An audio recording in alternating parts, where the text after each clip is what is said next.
বাচ্চারা আজকে একটু নুডলস খেতে চাইলো। ঘরে পেঁয়াজ আর গাজর ছিল আর ডিম, তাই দিয়েই বানিয়ে ফেললাম। আমি এখানে আটা নুডলস নিয়ে নিয়েছি। আপনারা চাইলে আরও সবজি অ্যাড করতে পারেন। প্যানে জল নিয়ে নিলাম। জলের মধ্যে একটু নুন দিয়ে দিলাম। এবার আটা নুডলসগুলো দিয়ে দেব। সাধারণত ময়দা নুডলসের থেকে আটা নুডলস একটু বেশি ফোটাতে হয়, না হলে নরম হয় না। মিনিট 3 আমি এটা সেদ্ধ করব।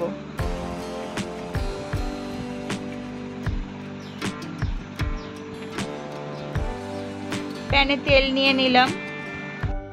নুডলসটাকে একটু ঠান্ডা জলে ধুয়ে নিয়েছি, তাহলে নুডলসটা গায়ে গায়ে আটকে যাবে না। এবার আমি এখানে ম্যাগি মশলা নিয়েছি। আমি এখানে 3 প্যাকেট ম্যাগি মশলা ইউজ করব 2 প্যাকেট নুডলসের জন্য। এই ম্যাগি মশলা আপনারা মার্কেটে যে কোনো দোকানে পেয়ে যাবেন। এরপর টমেটো সস দিলাম,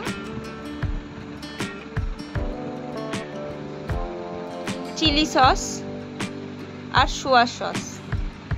এগুলো এবার আমি সব একসঙ্গে মাখিয়ে নেব। এইভাবে করলাম তার কারণ এতে খুব ভালোভাবে নুডলসের সঙ্গে মশলাগুলো মিশে যায়। কিন্তু আপনি যদি কড়ার মধ্যে মেশাতে যান তাহলে পুরোটা হয়তো মিশবে না। এবার কেটে রাখা পেঁয়াজ আর গাজরের টুকরোগুলো ফ্রাই করে নেব। বেশি ফ্রাই করার দরকার নেই। নুন দিয়ে দিলাম।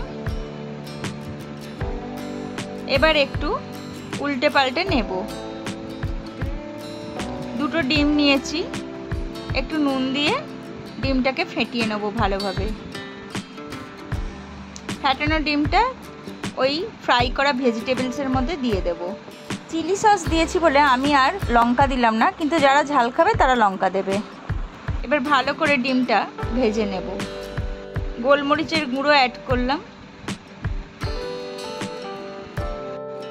ডিমটাকে ভালো করে ছোট ছোট টুকরো করে নিতে হবে।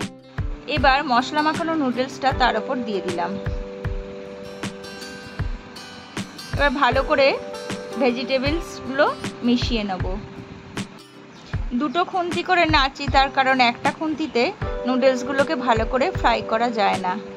মিনিট 5 এরকম ফ্রাই করে নেব।